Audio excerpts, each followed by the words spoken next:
Hello दोस्तों, कैसे हैं आप सब। आज की हमारी कहानी है बहू का बंटवारा। दोपहर का समय था। विद्या जी के घर में आज अच्छी खासी चहल पहल थी, पर कुछ अच्छे के लिए नहीं, बल्कि घर की बहू रचना ने बवाल खड़ा कर दिया था। इसी कारण से विद्या जी के परिवार वाले और नई बहू रचना के मायके वाले सब मौजूद थे। सब के सब सुलह कराने के लिए यहाँ आए थे। आखिर 5 महीने पहले आई बहू को अपनी अलग गृहस्थी बसानी है। वो अपने सास ससुर के साथ नहीं रहना चाहती, इसीलिए कोई बीच का रास्ता ढूंढा जा रहा था। सब अपनी अपनी बातें किए जा रहे थे। वहीं एक तरफ बैठे विद्या जी और उनके पति सुरेश जी एक दूसरे की शक्ल देख रहे थे और चुपचाप सबकी बातें सुन रहे थे।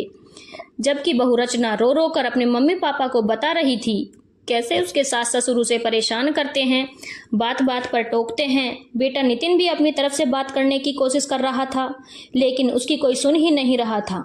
भला ऐसे मामलों में लड़कों की कोई सुनी जाती है क्या। विद्या जी आंखों में आंसू लिए सिर्फ अपने घर का तमाशा होते देख रही थी और साथ ही सोच रही थी कि कैसे उन्होंने ये घर बनाया था। विद्या जी जब शादी होकर आई थी तब सुरेश जी की स्थिति अच्छी नहीं थी। घर में सास, 2 ननद सब थे और कमाने वाले सिर्फ सुरेश जी, और घर के नाम पर 2 टीन शेड के कमरे। एक में सास और ननद रहती थी तो दूसरे कमरे में सुरेश जी और विद्या जी। उनका कमरा ही रसोई घर की तरह इस्तेमाल किया जाता था, लेकिन विद्या जी के संस्कार ऐसे थे कि उन्होंने उन टीन शेड के कमरों को ही अपना महल समझा। हालांकि अरमान तो थे कि कभी उनके सिर पर भी ढंग की छत जरूर होगी, और इसके लिए उन्होंने सुरेश जी का पूरा साथ दिया। सुरेश जी की कमाई ज़्यादा तो थी नहीं, पर इतनी तो थी कि घर का खर्चा आराम से निकल जाता था और दोनों बहनों की पढ़ाई का खर्चा हो जाता था। पर उन दोनों की शादी भी करनी थी, इसके लिए कुछ शेविंग भी चाहिए थी। इसीलिए विद्या जी भी सिलाई का काम जानती थी, तो उन्होंने घर में ही लोगों के कपड़े सिलना शुरू कर दिया, पर अपनी जिम्मेदारी से कभी मुंह नहीं मोड़ा। यहाँ तक कि अपनी इच्छाओं को भी कहाँ दबा दिया उन्हें खुद नहीं पता चला। माँ की दवाई, दोनों बहनों की पढ़ाई, उनकी शादियाँ, नितिन का जन्म, सब कुछ उन्होंने 2 टिन शेड के कमरों में हुआ। आधी उम्र निकल गई, लेकिन अपना घर बनाने का सपना सपना ही रह गया। नितिन की पढ़ाई पर पूरा ध्यान देने के बाद दोनों पति पत्नी इतना तो बचत करने लगे कि कैसे भी करके इन 2 कमरों पर तो ढंग की छत बन ही जाए। पर फिर भी कभी बहनों के ससुराल में कोई काम आ जाता, कभी हारी बीमारी, पर फिर भी दोनों ने हिम्मत नहीं हारी। जैसे तैसे पैसे एकत्र हो गए, वैसे वैसे एक एक कमरे की छत बनाई गई और फाइनली नितिन की पढ़ाई पूरी होने तक मकान का नक्शा पूरा हो चुका था, पर एक एक करके पूरा घर तैयार हो चुका था। आज घर में 2 कमरे, एक हॉल, किचन, सब कुछ था। नितिन की पढ़ाई पूरी होने के बाद उसकी नौकरी लग गई। अब तो दोनों को लगा था कि उनकी मेहनत रंग ले आई। बस अब घर में बहू लाने की तैयारी होने लगी। आखिर एकलौता लड़का है, अपना खुद का घर है, अच्छी नौकरी है, इसीलिए शायद रचना का रिश्ता नितिन के लिए खुद आगे से चलकर आया था। देखने में भी वो सबको भली लगी, इसीलिए नितिन की शादी रचना से पक्की कर दी। कुछ महीनों बाद दोनों की शादी भी हो गई, लेकिन रचना को अपने सास ससुर के साथ रहना रास नहीं आया। आजकल की जनरेशन का परिवार से मतलब पति पत्नी और बच्चों से होता है, यही सोचकर रचना की भी थी। उसे सास ससुर के साथ रहना किसी बंदिश से कम नहीं लगता। विद्या जी, सुरेश जी कुछ कहते तो उसे लगता कि ये लोग मुझे टोक रहे हैं। घर के काम करने में उसे वैसे ही रोना आता था, जिसमें से तो आधे से ज़्यादा काम विद्या जी ही कर लेती थी। बाहर से सब्जी भाजी और सामान लाने का काम सुरेश जी कर लेते थे। कहीं आने जाने पर भी कोई रोक टोक नहीं थी। जब भी नितिन और रचना कहीं घूमने जाते, विद्या जी खुद अपने और अपने पति सुरेश जी के लिए खाना बना लेती, पर रचना से कुछ ना कहती। पर फिर भी उसे समस्या थी। अब तो आए दिन वो नितिन से झगड़ा करने लगी थी कि उसे अलग रहना है, अपनी अलग गृहस्थी बसानी है। उससे सास ससुर के साथ रहते नहीं बनता और ना ही उनकी सेवा होती। पर नितिन हर बार समझाकर बात को टाल देता था, लेकिन अभी पिछले 2 महीने से तो वो बात बात पर बतंगड़ बनाने लगी थी।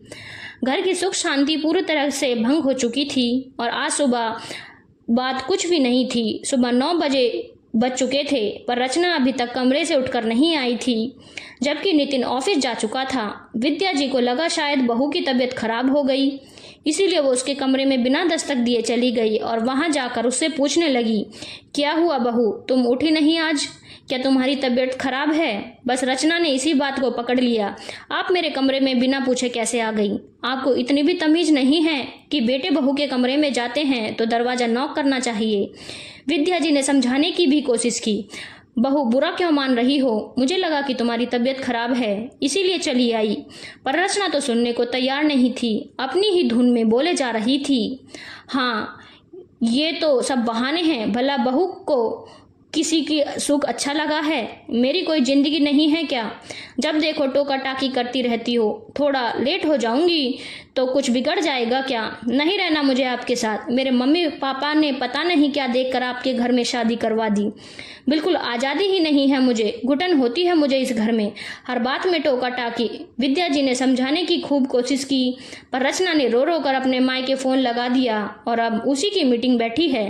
नितिन को भी ऑफिस से फ़ोन करके बुलाया गया। अचानक रचना की मम्मी खड़ी हुई और सुरेश जी से बोली, देखिए समधी जी, हमारी बेटी आपके साथ नहीं रहना चाहती और हमें इस तरह इसे रोने के लिए आपके घर में नहीं छोड़ सकते। अब इसका तो कुछ निवारण निकालना ही पड़ेगा। कम से कम आप भी शांतिपूर्वक रहें और ये लोग भी शांतिपूर्वक रह सके।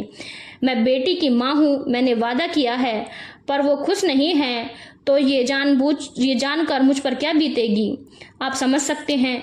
इधर सुरेश जी निरुत्तर विद्या जी को देख रहे थे।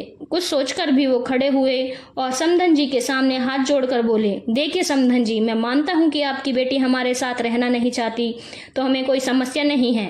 आपकी बेटी अलग रहना चाहती है तो अलग रहे, अपनी अलग गृहस्थी बसाना चाहती है, बिल्कुल शौक से बसाए। पापा, आप यह क्या कह रहे हैं? अचानक नितिन ने कहा तो सुरेश जी ने उसे हाथ दिखाकर आश्वासन देते हुए चुप कराया। सुनकर रचना के चेहरे पर मुस्कान आ गई। आखिर उसकी मनसा पूरी हो रही थी। तभी समधन जी ने कहा, तो समधी जी बताइए कि आप इस घर में से कौन सा और कितना हिस्सा अपने बेटे बहू को नई गृहस्थी बसाने के लिए दे रहे हैं, ताकि अभी हम इनकी गृहस्थी साथ ही साथ सेट कर जाएं और फिर बच्चे आपके पास ही तो रहेंगे। सुरेश जी ने पहले विद्या जी की तरफ देखा और फिर समधन जी की तरफ देखते हुए कहा, देखिए समधन जी, मुझे कोई परेशानी नहीं है। आखिर मैं भी एक पिता हूँ। जैसे आपने अपनी बेटी विदा की है, मैं भी अपने बेटे को विदा कर दूंगा, पर इस मकान में से हिस्सा नहीं दूंगा। सुरेश जी की बात सुनकर सब सकते में आ गए। आप ऐसा कैसे कर सकते हैं पापा जी? आखिर इस घर पर हमारा भी हक है। अचानक रचना ने कहा तो सुरेश जी उसकी तरफ देखकर मुस्कुराते हुए बोले, देख बहू, इस गलतफहमी में मत रहना। ये घर पूरी तरह से मेरा और विद्या का है। हमने पाई पाई जोड़कर इसे खड़ा किया है। इसे बनाने के लिए अपनी अनगिनत इच्छाओं को मारा है। इसकी एक एक ईंट से में हमारे खून पसीने की कमाई है। अगर तुम्हें अपनी अलग गृहस्थी बसाने का शौक है तो बेशक बसाओ, लेकिन अपने दम पर, ससुर के दम पर नहीं। और रही बात पास रहने की, तो समझन जी चिंता मत कीजिए, हमारे आसपास में ही कहीं किराए का कमरा ढूंढ देता हूँ। आपकी बेटी की कोई परेशानी नहीं होगी। सुरेश जी की बात सुनकर रचना की सिट्टी पिट्टी गुम हो गई। उसे इस तरह के जवाब की बिल्कुल उम्मीद नहीं थी। अब नई तरीके से गृहस्थी शुरू करना रचना के बस की बात नहीं थी। रचना ने उम्मीद के साथ अपने पिता की तरफ देखा तो वो सुरेश जी के साथ खड़े थे। बेटा, मैं तो सुरेश जी के साथ हूँ। अपनी मेहनत की कमाई का गुरूर ही कुछ और होता है, और जिसने अपनी गृहस्थी खुद बसाई है ना, उसे गृहस्थी की अहमियत बहुत अच्छे से पता होती है। बसी बसाई चीज से हिस्सा मांग लेना तो बहुत आसान है। रचना को तो अभी भी यकीन नहीं हो रहा था कि ये क्या हो रहा है। उसने उम्मीद भरी नजरों से अपनी मम्मी की तरफ देखा। बेटा, मुझे भी लगता है कि तेरे पापा सही कह रहे हैं। जो इंसान अपने हाथों से तिनका तिनका जोड़कर अपनी गृहस्थी बसाता है ना, उसे अच्छे से पता होता है कि गृहस्थी की अहमियत क्या है, और फिर उस बसी हुई गृहस्थी को देखना कितने सुकून के पल होते हैं। मैं तुझसे ऐसे पल छीनना नहीं चाहती हूँ, पर तू फिक्र मत कर। मैं किराए के कमरे में भी तेरा सामान शिफ्ट करवा कर जाऊंगी। आखिर माँ हूँ ना, मुझे अच्छे से पता है कि तुझे अकेले काम करने में परेशानी होती है। अब तो रचना से कुछ बोलते ही नहीं बन रहा था। आखिर जब रचना ने देखा कि इसके माता पिता भी उसके साथ नहीं हैं, तो आखिर थक हार कर रचना को उसी घर में रहना पड़ा। अब भी कई बार अलग होने का कीड़ा कुलबुलाता था, लेकिन जानती थी कि साथ देने वाला कोई नहीं, तो अपने आप ही रो धो कर रह जाती थी। धन्यवाद दोस्तों। अगर आपको कहानी अच्छी लगी हो तो चैनल को लाइक, शेयर और सब्सक्राइब करना ना भूलें।